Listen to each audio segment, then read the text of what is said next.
started opening up this box and oh my goodness, no way. 5 here in for repair. We haven't opened it up. We really don't know what's wrong with it.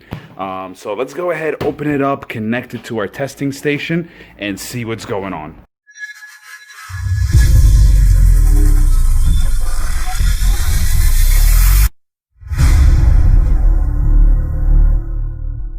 Box is the first box. It's a box inside of a box. Let's open up this box. The controller and the accessories in this box.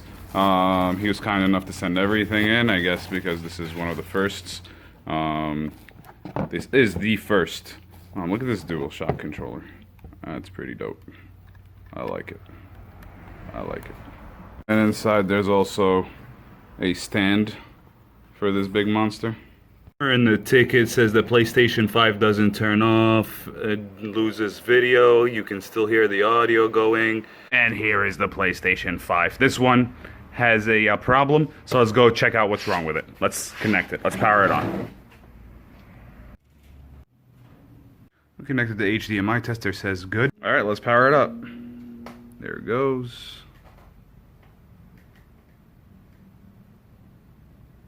So the signal tester says good, and it's processing right now, so there's no problem at the moment. Let's do the wiggle test on the HDMI port. And the wiggle test is fine, it's not breaking or anything like that, so it's still loading. This looks really clean. Oh no, and it just got off. Inspection here, I'm gonna try to record this way. Upon initial inspection, we do have the white light, and I think this is the white light of death of the PlayStation 5. Unfortunately, the HDMI right here is actually pretty good.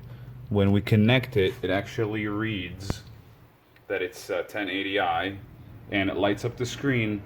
And sometimes you hear some sound, sometimes you don't, and it's very highly likely that it is the actual chip. Now, I don't want to take this apart to avoid the warranty because I don't have chips in stock to begin with. So we are going to contact the customer and see what he's going to do. Now, the next thing that I'm going to do is I'm going to test the software, and I'm going to do a reflash of the entire software. So let's try to turn this off forcefully, and let's check it out. Let's see what happens. The power button until it beeps the second time, and now it says connect the controller. So there could be nothing wrong with that chip, to be honest with you, because it popped up right away when we did the safe mode. So let's see. New Kingston 16 gigabyte and put the software on it. Loaded the update file here, and we're gonna drag it over to the new drive. So what I did, here's part 2 of this PlayStation 5. I restarted it into safe mode, and for whatever reason, the video is still good. So this cannot be a chip problem, because the chip is what causes the video to appear in the beginning, in the first place. So it could be a system software problem. So what I'm doing right now is I am copying over the flash of that system software into a Kingston drive right here, and we're going to put it on this PlayStation. Let's see what happens. I have the file copied over on this drive. Let's reset the PS5, and okay. It will be initialized, just press yes. And it's on 1080i right now, and it hasn't died in this whole entire installation process. So I'm hoping for the best here. And it still didn't help the problem. It would show up on the screen and then it turns off right away.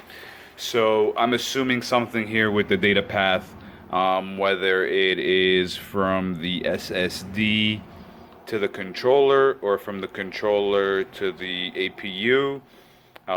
Something is losing the connection when it's heating up and it's being used. And this is leading to a few problems here. You can't turn off the device when it's kind of stuck like that. So it's leading me to think that it's a data problem and it's putting some sort of mutex on the power, and it does the 3 beeps. However, when it does come up and it has some sound, you know, it comes from time to time. It goes in and out, in and out. Let's wait for it to come in, and then we're going to press the button, and you're going to see it changes from the 3 beeps that we're hearing right now to just 1 beep. So this is the 3 beeps of, oh, we missed it. on that, it will power off. So I'm holding right now. Let's see. 5 seconds. 10 seconds. Boom. About 10, 15 seconds, something like that. And then it turns off and it tells me it's turning off the TV, knows the signal is gone. We turn it back on. I mean, I don't know. I didn't see here if it was fully off. Let's wait for it. It's a funky system. This is kind of my first-hand look at it with a problem, of course. Repairing the console storage. Okay, that's because it was probably... That's a bad turn off. You don't turn it off when it's doing the 3 beeps and hold it for 15 seconds because that's just a hard reset. And they had that feature on the PlayStation 4 too. Even if it's a blue light of death, there is a hardware turn off of the button where it waits for 15 seconds.